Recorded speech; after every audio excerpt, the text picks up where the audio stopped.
Более 1000 мероприятий ждут жителей республики в новогодние и рождественские праздники. Например, на Красной площади в Чебоксарах пройдут бесплатные пешие экскурсии. После можно посетить и Чувашский академический драматический театр. Кстати, для юных зрителей и их родителей там подготовили премьеру – музыкальную сказку «Цветочный бал Хрюши» по произведению писателя Александра Порта.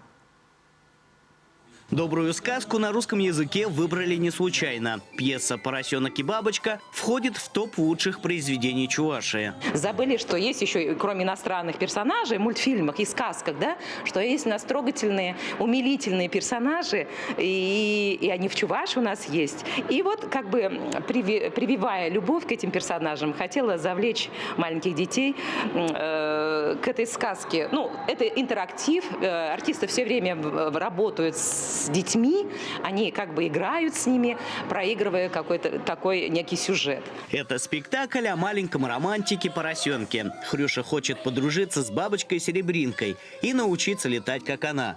Но мечтателя пытаются вразумить петух и его подруга-курочка. Говорят, что поросенок бабочке не ровня. В конфликт вмешиваются лучший друг Хрюши пчела Жужу и корова. Они надумали устроить грандиозный цветочный бал, чтобы примирить обитателей подворья. Проведем шумный и радостный красный день рождения Хрюши! Как здорово вы придумали! При участии Министерства труда и социальной защиты республики на премьерном показе смогли побывать дети из многодетных семей, также из семей мобилизованных. Всего порядка 1500 детей с каждого района, с каждого города республики посетят наши новогодние представления.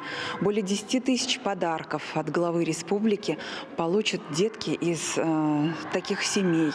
И, конечно же, к этому мероприятию активно вовлекаются наши благотворители. Они также помогают и приносят подарки, и каждый подарок доходит до детей.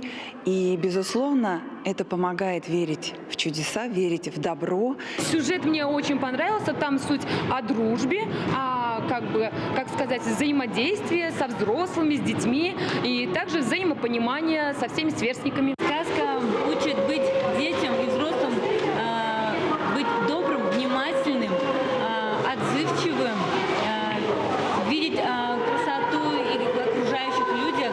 Веселые игры со сказочными персонажами для юных зрителей подготовили и в фойе театра. Здесь можно встретить символ уходящего года тигра и наступающего кролика, а также Деда Мороза и Снегурочку. Побывать на празднике Хрюши и его друзей зрители смогут до 8 января. Леонид Петров, Игорь Зверев, Вести Чувашия.